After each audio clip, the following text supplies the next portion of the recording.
Olá, pessoal. Sejam muito bem-vindos à nossa resolução da prova de História Geral e do Brasil do concurso da SpaceX de 2020. Sou o professor Leandro Mendonça e nós vamos trabalhar com as questões que caíram no concurso, comentando sobre elas e dando o gabarito aqui do nosso Triale Concursos, ok? Nós vamos começar então com a questão 33 da prova da SpaceX, que diz ali o seguinte: o New Deal de 1933 foi um plano posto em prática pelo presidente dos Estados Unidos da América, Franklin Delano Roosevelt, que articulava as ações do governo com as da iniciativa privada.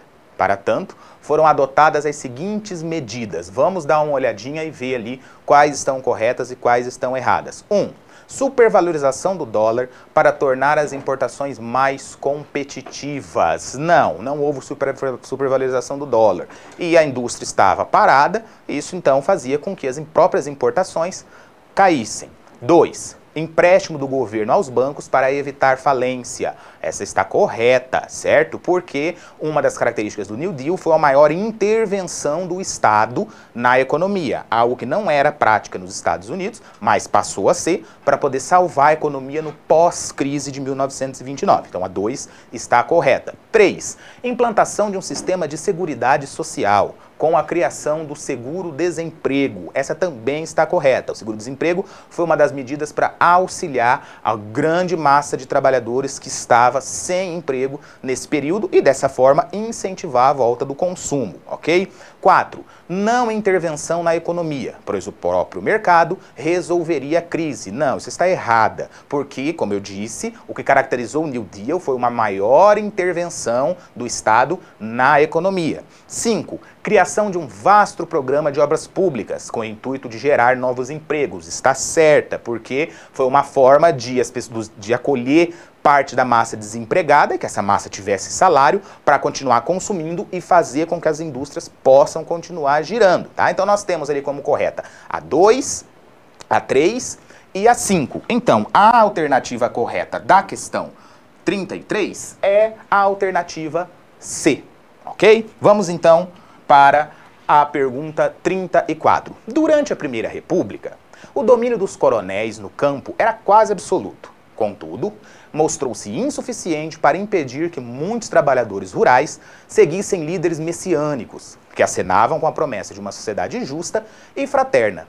Vale a pena destacar o seguinte líder religioso desse período. Aqui nós temos vários líderes, certo? Só que somente um deles era do período da Primeira República, era do período dos coronéis, tá? Nós temos aqui diversos, 5 homens que lideraram movimentos messiânicos ou chegaram a liderar revoltas, mas somente um deles é do período da Primeira República, o período dos coronéis, que é o Padre Cícero, ok? A alternativa A, então, é a correta da 34. O Padre Cícero foi um líder messiânico que, durante esse período dos coronéis, liderou ali diversos movimentos em prol das suas causas. Então, a alternativa correta é a alternativa A, ok? Vamos, então, continuar com a questão 35. Alguns humanistas cristãos, a partir do século XI, condenaram o distanciamento do clero católico do que chamavam de espírito do evangelho. Qual o nome do francês que criou uma vertente do protestantismo que foi adotada na França, na Suíça, na Inglaterra, na Escócia e nos Países Baixos? Pessoal, esse enunciado pede, aqui estão colocados vários reformadores, e ele pede um reformador francês, tá? Nós temos aqui só 2 reformadores que são franceses, certo? Que é o Calvino e o Pedro Valdo. Agora, qual desses reformadores é que realmente promoveu, né, uma vertente do protestantismo que chegou a todos esses países que a questão fala? Foi o Calvino, certo? O Calvino criou o movimento calvinista, um movimento de reformadores, que chega então a todos esses países. Às vezes pode confundir um pouco essa questão, a questão da Inglaterra, porque nós temos aqui o rei Henrique VIII, que foi o líder da religião anglicana, uma vertente do protestantismo na Inglaterra. Mas isso, uma coisa não impede a outra. Henrique VIII cria a igreja anglicana na Inglaterra, mas outras vertentes protestantistas entram na Inglaterra, como os calvinistas, né? Inclusive, essa relação tensa entre as diversas matizes do cristianismo é o que dá uma das origens da Revolução Inglesa, por exemplo, né? Então, nós temos na 35 como alternativa correta a D, ok? É Calvino, o francês, que liderou um projeto de protestantismo que chegou a todos esses países que o enunciado aponta, certo? Vamos então continuar. Em 1844, no Brasil, foi criada uma tarifa alfandegária sobre produtos importados, que variando entre 30% e 60%, favoreceu a criação de indústrias, bancos, ferrovias, mineradoras, etc. Ela ficou conhecida pelo nome de seu criador, que era então ministro da Fazenda. Esta é a tarifa Alves Branco, certo? Uma tarifa feita, elaborada pelo ministro da Fazenda com esse nome, durante o segundo reinado, e faz parte daquele projeto de industrialização que Dom Pedro II iniciava, ok? Então foi uma forma de proteger os produtos nacionais, elevando tarifas de produtos importados e fazendo então com que a indústria nacional possa ser incentivada, né? A gente vai ter depois a Era Mauá, o que pode até confundir aqui com o Barão de Mauá, mas isso é posterior, tá? Então é a tarifa Alves Branco que vem para proteger os produtos nacionais e fomentar a indústria. A alternativa correta, então, é a alternativa B, a tarifa Alves Branco, certo? Continuemos. No período do Renascimento, durante os séculos XV e XVI, ocorreram mudanças na qualidade e na quantidade da produção cultural. Dentre os fatores que influenciaram essas mudanças, destacam-se, nós temos ali 5 fatores, ok? Vamos ver quais deles estão corretos, quais deles estão aí errados, tá? Para a gente poder analisar. O absolutismo monárquico foi um dos fatores que influenciaram essas mudanças. Pessoal, o absolutismo monárquico, ele estava nascente ainda neste período, certo? O absolutismo monárquico, ele começava ainda no século, principalmente no século XVI, tá? Era o início do absolutismo monárquico. Então, essa alternativa não está correta, tá? O absolutismo monárquico realmente ele vai ganhar força e vai vigorar em praticamente toda a Europa, somente nos séculos posteriores, ok?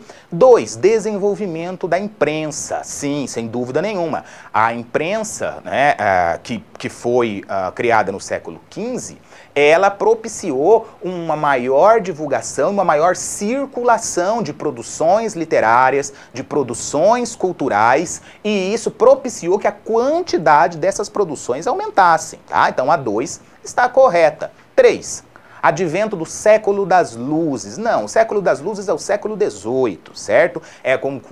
Como ficou conhecido o século dos iluministas, ok? Então essa essa afirmativa está errada, tá? 4, ação dos mecenas. Essa está correta. Os mecenas eram homens de negócios, comerciantes, uma burguesia nascente que vinha então, que pagava, contratava os serviços de grandes artistas, de grandes escultores, de grandes arquitetos, para pintar obras relacionadas ou à sua família, ou aos seus interesses, ao seu grupo social, ou para pintar grandes edifícios, grandes monumentos, enfim, né, para conseguir embelezar as cidades e principalmente as casas dessas pessoas ricas. Então os mecenas, eles foram essenciais para que o Renascimento possa ter se desenvolvido. Então a afirmativa 4 está certa. Empirismo e liberalismo político de John Locke, ok? Não, pessoal, John Locke, séculos posteriores, tá?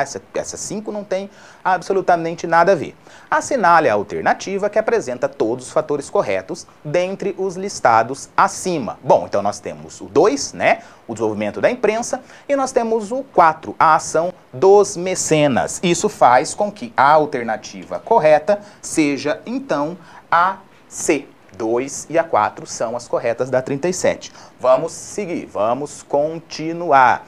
Na Inglaterra do final do século XVIII, com relação à divisão social do trabalho, As mudanças advindas da Revolução Industrial nos meios de produção foram analisadas e publicadas sob o título A Riqueza das Nações, cujo autor foi Adam Smith. Adam Smith era um economista que contribuiu, inclusive, para as ideias iluministas, e ele publica o livro A Riqueza das Nações, onde trata sobre divisão do trabalho, sobre a Revolução Industrial, sobre as mudanças nas relações de produção, sobre o capitalismo nascente e tudo mais. Então, nós temos aqui a alternativa C, certo? Adam Smith é, então, a alternativa correta. Tá? Vamos lá. Em 2007, a China já estava entre as 4 maiores economias do mundo. Para 2020, previsões colocam-no como a segunda ou a primeira. Entretanto, essa geração de riqueza não se refletirá na... Essa pergunta é uma pergunta, né, do mundo atual, e a gente tem que prestar bastante atenção nela, tá? O crescimento da China como segunda ou primeira economia do mundo não refletirá na alteração do seu poderio militar? Sim, refletirá. Uma nação que fica mais rica se desenvolve, ela se defende mais, ela precisa de mais defesa, tá? Então não é na capacidade de investimento externo, claro que isso se refletirá. A China já investe externamente no mundo todo, ok? Então, a B também não é. C, na evolução científico-tecnológica do país. Também se refletirá. Uma nação que se desenvolve economicamente, ela também se desenvolve tecnologicamente. A China até vacina, né, está fazendo aí atualmente. Então, a C também está errada. Na renda per capita dos chineses, que continuará relativamente baixa. Pessoal, é essa a correta, tá? Porque, por mais que a China cresça, a China tem quase 1 bilhão e 400 milhões de pessoas. E renda per capita é a capacidade de distribuição das riquezas pelos cidadãos, né? Quanto cada cidadão dispõe de dinheiro, né, dentro de um país. Por mais que a China cresça, a população muito grande vai fazer com que essa renda per capita, ela continue, e você vê que a questão coloca, relativamente baixa. Então a questão não está fazendo um juízo de valor de que os chineses têm uma renda per capita baixa ou que os chineses são paupérrimos. Não, ele está falando que tem, pelo volume econômico da China, uma renda per capita relativamente baixa. Essa renda per capita pode aumentar?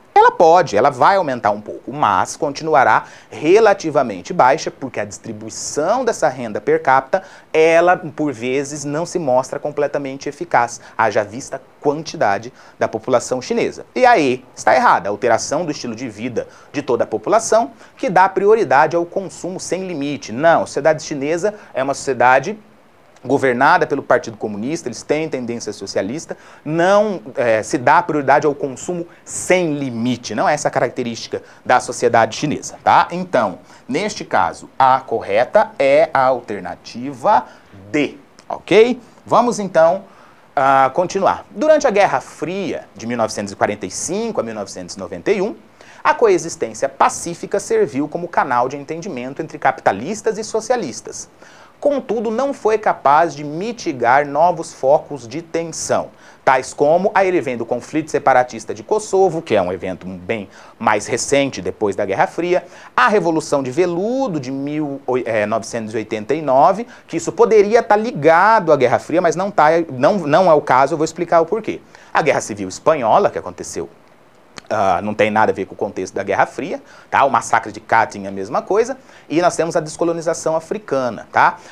A Revolução de Veludo, ela foi ali no último ano, tá? Da desagregação da União Soviética e tudo mais. E a pergunta, você vê que ela expande. Ela coloca de 1945 a 1991. Então, ou seja, ela expande muito mais. Tá? Qual que é o evento que durante a Guerra Fria, o que a questão está colocando, durante a Guerra Fria, ele se colocou como focos de tensão? A descolonização africana é a alternativa E que está correta, né? Até porque grande parte dos movimentos de independência na África eram de tendência socialista, né? Alguns deles apoiados pela União Soviética. Então a gente vê ali, a gente consegue entender ali vamos chamar de uma mini guerra fria dentro da África, né? A África tinha grupos anticomunistas e grupos comunistas que, mesmo após a independência, continuaram em guerra civil, lutando para ver quais grupos iam conseguir chegar ao poder de diversos países. tá? Então, por essa questão de se tratar durante a Guerra Fria, quais foram esses focos de tensão social? A descolonização africana, certo? A alternativa E, ok? Vamos então continuar, porque a gente já vai caminhando aí para o nosso final. No Brasil, do final do século XVIII, houve a decadência da mineração e a reanimação da produção agrícola, ok? Para isso contribuíram, vamos dar uma olhada, nós temos ali, mais uma vez, 5 alternativas, tá? E vamos ver então qual delas é a correta. Quais afirmativas estão corretas para depois marcarmos a questão. 1. O aumento da população europeia, com a ampliação dos mercados consumidores de gêneros tropicais, tá? Certo, essa está correta, ok? Com a ampliação da população, principalmente, como está dizendo depois da Revolução Industrial, a população se amplia, e isso, o Brasil era um exportador de matéria-prima, tá? Isso faz, então, com que ele possa exportar, mas isso reanima a produção agrícola. 2. A extinção dos estados do Brasil, do Grão-Pará e Rio Negro e do Maranhão e Piauí. Não, essa alternativa está completamente errado, certo? 3. A Revolução Industrial. Sim, a Revolução Industrial fez com que o Brasil precisasse de matéria-prima, fez com que o Brasil precisasse de gêneros agrícolas, tanto para a produção quanto também para as pessoas, que, como disse, a população aumentou. Tá? Então foi uma das causas da reanimação da produção agrícola no país. Tá? Então a 3 está certa. 4.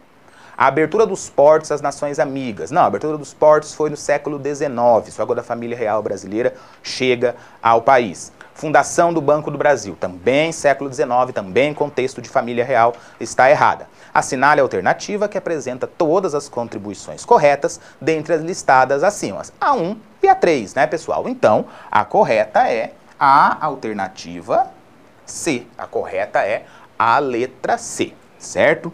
Vamos dar uma olhada, então, nessa questão 42. Após a Batalha de Waterloo, em 1815, Napoleão Bonaparte foi novamente derrotado militarmente, resultando no seu exílio na ilha de Elba. Qual foi esta segunda batalha decisiva? Pessoal, a questão coloca aqui as alternativas. As 4 primeiras são batalhas relacionadas à Primeira Guerra Mundial e nós só temos uma relacionada ao contexto do contexto napoleônico, que é a Batalha das Nações. Contudo, a Batalha das Nações foi em 1813, tá? Ela foi antes da Batalha de Waterloo de 1815. E a questão está perguntando, após a Batalha de Waterloo, Napoleão foi novamente derrotado. E qual foi essa segunda batalha? Pessoal, a Batalha de Waterloo foi a decisiva, tá? Depois, quando ele se exilia na ilha de Santa Helena. Então, a única alternativa porque as outras nem do contexto napoleônico são. A única alternativa que é do contexto napoleônico é a Batalha das Nações. Contudo, a Batalha das Nações ela é antes da de Waterloo. Tá? Então, aqui do nosso ponto de vista, essa questão ela está sem alternativa, certo? Porque a única que seria do contexto foi uma batalha que aconteceu, da Batalha das Nações, foi de 1813. Ela foi antes da Batalha de Waterloo, que foi em 1815, tá? E a questão está pedindo uma batalha depois de Waterloo, que foi segunda decisiva, tá? Então, esta questão aqui, do nosso ponto de vista, do Triale, ela está sem alternativa, ok? Então, continuemos, porque eu não vou marcar nenhuma. 43. A formação dos estados modernos fez desaparecer os laços de sucerania e vassalagem, que foi o que caracterizou o feudalismo, né? E isso foram formados na Europa os exércitos nacionais, os burgos, as cruzadas, os cavaleiros da luz ou as capitanias hereditárias. Com a formação dos estados modernos, né, o que é essa formação dos estados modernos? Começa a ascender uma realeza, começa a ascender uma nobreza, a gente vai ter a formação do início do absolutismo monárquico, o início, né, do absolutismo que depois vai se consolidar. Eles então, esse laço de sucerania e vassalagem, a relação senhor feudal, servo, ela vai desaparecer e vai dar lugar a esses estados nacionais e a essas nobrezas nascentes. Os estados nacionais que vão se formando, Portugal, depois Reino de Leão e Castela e tudo mais, eles vão precisar de defesa. Defesa do seu território nacional, né? E também defesa pessoal da nobreza nascente. Então, com a formação dos Estados modernos, que fez desaparecer os laços de suzerania e vassalagem, foram formados os exércitos nacionais. Ok? Os exércitos nacionais são formados, então, para defender a nação nascente, que estava nascendo, tá? E também para dar força política, militar para essa nobreza nascente, né? Força, inclusive, para se manter no poder e não ser retirado por outros grupos. Então, na 43, a alternativa correta é a A, os exércitos nacionais, ok? Vamos, então, para a última, para a gente fechar. Alguns historiadores distinguem dois modelos de colonização inglesa adotados na América do Norte. Qual conjunto de colônias inglesas assemelhava-se ao modelo de colonização português no Brasil? Produção agrícola dedicada à exportação e realizada em grandes propriedades rurais.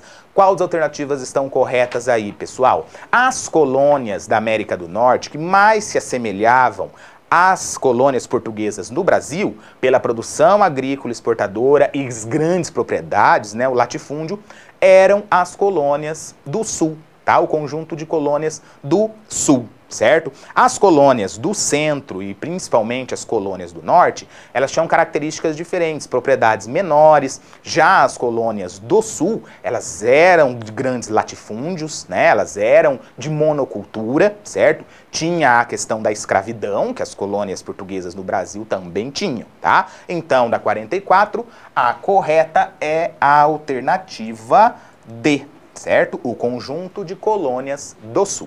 Ok? Pessoal, muito obrigado pela atenção. Eu espero que vocês tenham aproveitado essas correções. Eu espero que isso tenha servido para que vocês pudessem pensar aí um pouquinho na prova. Tá bem? Muito obrigado e até uma próxima oportunidade.